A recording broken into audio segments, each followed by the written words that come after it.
memberikan rekomendasi kepada KPK, periksa apa yang ada di Kemendikbud. Karena ini banyak persoalan, PIP, KIP, dana BOS, banyak hancur ini. Tolong Ibu, saya minta Pak Pimpinan, kita berikan rekomendasi kepada KPK, periksa dari 2021, 2022, 2023. Nggak usah tambah anggaran kalau memang banyak korupsi, uang negara habis, bukan untuk rakyat. Saya marah Pak Menteri untuk sekian kalinya, karena memang ini kenyataannya di lapangan. Jangan dong kita dibikin seperti anak kecil. Kok apa yang diusulkan kita mesti diverifikasi oleh Dinas Pendidikan? Anda mau nggak sebagai menteri diverifikasi oleh Dikbud, oleh dinas? Jangan aneh-aneh lah. Carut marut terkait dengan program pendidikan di Indonesia terus menuai sorotan dan banyak hal-hal yang perlu diperbaiki, apalagi di bawah selama Pak Nadiem menjabat sebagai Menteri Pendidikan. Tentu banyak kalangan yang menyoal karena memang secara background dan kapasitas Pak Nadiem ini tampak kurang menguasai bidang pendidikan. Baik, terima kasih pimpinan dan Pak Menteri dan jajaran yang saya hormati. Pertama-tama kita semua mengetahui bahwa ada kekurangan anggaran ya 15 triliun. Tetapi kalau menurut saya mari kita koreksi diri. Kenapa ini terjadi? Jujur sama diri kita sendiri. Anggaran yang sudah diberikan begitu banyak tahun 2024 apakah sudah digunakan dengan baik atau tidak? Jangan kalau dikurangin kita sedih, tapi waktu dikasih banyak kita tidak menggunakannya dengan baik. Kenapa saya mengatakan tidak melakukannya dengan baik? Karena sampai hari ini Pak Menteri berulang kali saya katakan bahwa masih banyak persoalan terhadap realisasi anggaran dan penyerapan anggaran APBN itu ke daerah, baik transfer daerah, itu banyak persoalan. Mau masalah guru, sampai sekarang guru P3K yang sudah lolos P3K sampai sekarang belum dikasih SK. Provinsi NTT belum, mereka belum terima SK. Kedua, guru-guru daerah terpencil masih banyak yang belum terima juga tunjangannya. Ketiga, banyak bangunan-bangunan sekolah yang masih terbengkalai padahal dari 2021 anggarannya. Saya kasih contoh, di Kabupaten Kupang ada 17 sekolah bangunan yang dari 2001 sampai sekarang tidak terselesaikan. Mau lagi, kita lihat lagi dana-dana PIP. Nah, makanya kemarin saya mengatakan bahwa kalau KPK memberikan rekomendasi kepada Kemendikbud, harusnya Kemendikbud sadar. Karena apa, kami ini Dewan, kami sudah bilang setiap rapat banyak persoalan, lakukan pengawasan, laporkan kepada kami. Tapi kami tidak pernah didengar, ya kan? Akhirnya sekarang KPK memberikan rekomendasi, baru seakan-akan Kemendikbud kayak kebakaran jenggot.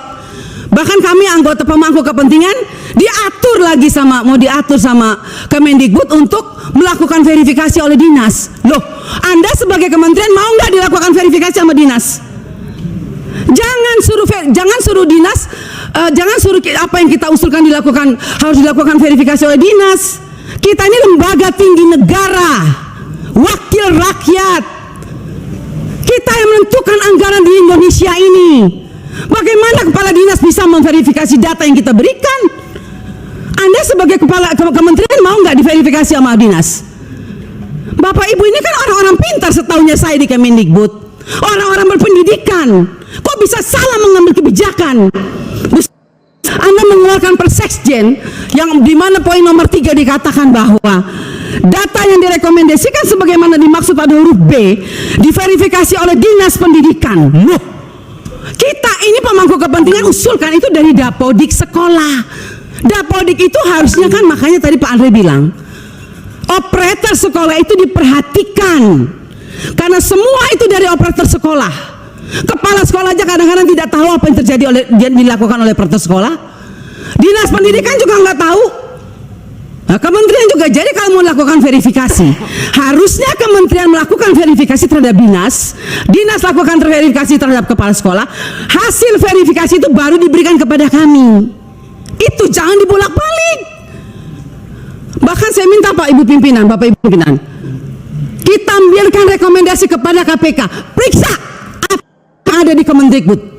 Karena ini banyak persoalan, PIP, KIP, dana BOS, banyak hancur ini. Tolong Ibu, saya minta Pak pimpinan, kita berikan rekomendasi kepada KPK, periksa dari 2021, 2022, 2023. Gak usah tambah anggaran kalau memang banyak korupsi, uang negara habis, bukan untuk rakyat. Saya marah Pak Menteri untuk sekian kalinya, karena memang ini kenyataannya di lapangan. Jangan dong kita dibikin seperti anak kecil. Kok apa yang diusulkan kita mesti diverifikasi oleh Dinas Pendidikan? Anda mau nggak sebagai Menteri diverifikasi oleh Dikbud, oleh Dinas? Jangan aneh-aneh lah. Kalian tuh dipilih oleh Presiden, harusnya berikanlah yang terbaik untuk rakyat. Semoga pembicaraan saya ini dilihat oleh Presiden yang baru. Semoga Presiden yang baru memperhatikan kinerja kementerian sekarang ini, memperhatikan eselon-eselon 1 yang sudah ada ini, tidak memberikan solusi kepada negara, hanya membuat persoalan di daerah. Yang tertinggal tetap tertinggal, yang guru menangis tetap menangis. Bicara plafon digital, mana keadilan untuk daerah 3T? Enak daerah-daerah yang sudah ada internetnya diberikan terus, tapi kita yang daerah 3T yang tidak ada internetnya dibiarkan begitu saja. Mana keadilan sosial bagi seluruh rakyat Indonesia, Pak Menteri? Saya sangat kecewa. Kita sudah mau habis masa jabatan, Anda mungkin sebentar lagi habis, atau Anda lanjut, saya tidak tahu. Tapi saya puji Tuhan, Tuhan dan rakyat masih memilih saya kembali. Dan sampai ini, apapun yang terjadi, kita yang terpilih kembali, kita akan tetap memperjuangkan keadilan dan kebenaran untuk kemajuan anak negeri kita. Bukan untuk kita anggota dewan, bukan. Jadi jangan aneh-aneh punya pikiran negatif terhadap wakil rakyat. Semua data-data yang kita pilih itu adanya di Dapodik sekolah. Perhatikan dong operator sekolah, perhatikan kepala sekolah, perhatikan dinas. Jangan hanya urus yang besar-besar triliunan, tapi begitu sampai di bawah tidak pernah diperhatikan. Omong kosong semua ini. Saya setuju KPK memberikan rekomendasi. Bila perlu kita berikan rekomendasi kepada KPK, periksa Kemendikbud. Biar kita lihat siapa yang bobrok, siapa yang mencintai negeri ini sebetulnya. Wakil rakyat kah? Atau mereka? Jangan begitu dong. Bikin Persekjen memalukan, Bu Sekjen. Ya iyalah, Anda jangan senyum. Anda membuat Persekjen, tidak pikir masa kita diverifikasi oleh dinas? Mending kalau kepala dinasnya bersih. Kalau kepala dinasnya justru yang mencuri uang PIP, bagaimana Ibu? Saya mau tanya sekarang, jawab. Apa Anda pikir semua kepala dinas bersih? Oh tidak. Mari kita buktikan. Mau kita turun, kita buktikan, kita tanya, jangan sama kepala dinas, tanya sama penerima PIP. Itu baru bisa jawab jawabannya. Kalau Anda hanya turun hanya di dinas, semua jawabannya bagus. Tapi coba turun ke rakyat, turun ke penerima orang tua. Kalau nggak lihat itu orang tua punya air mata. Omong kosong, nama ada, SK ada, uang nol sampai hari ini. Baik. Jadi kalau kita mau bicara soal anggaran, Pak, jangan ditambah. Tuhan juga tidak ingin semua uang negara ini hilang. Saya yakin dan percaya sampai ini anggaran turun, karena Tuhan itu lihat air mata orang miskin. Jadi kalau anggaran turun jangan marah. Mungkin inilah kehendak Tuhan supaya kita koreksi diri, stop dan bertobat kalau mau lihat bangsa ini baik dan lebih maju. Terima kasih pimpinan.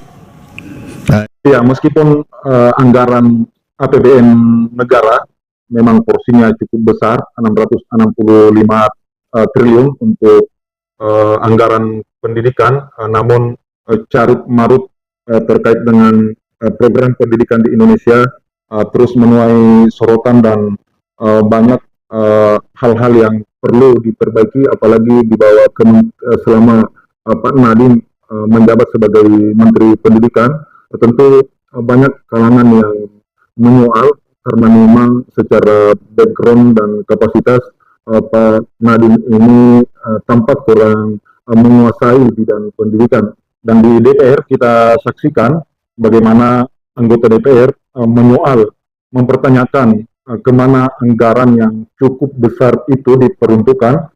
Ada indikasi banyak korupsi yang terjadi, apalagi terkait dengan pengkajian dan infrastruktur sarana prasarana di sekolah-sekolah yang sampai saat ini memang lebih banyak terfokus di perkotaan, sementara di pelosok-pelosok sungguh kita miris menyaksikan bagaimana generasi anak bangsa ini tidak mendapatkan pendidikan yang layak, yang merata, sehingga sangat wajar jika DPR mempertanyakan kepada Pak Nadiem kemana anggaran yang cukup besar itu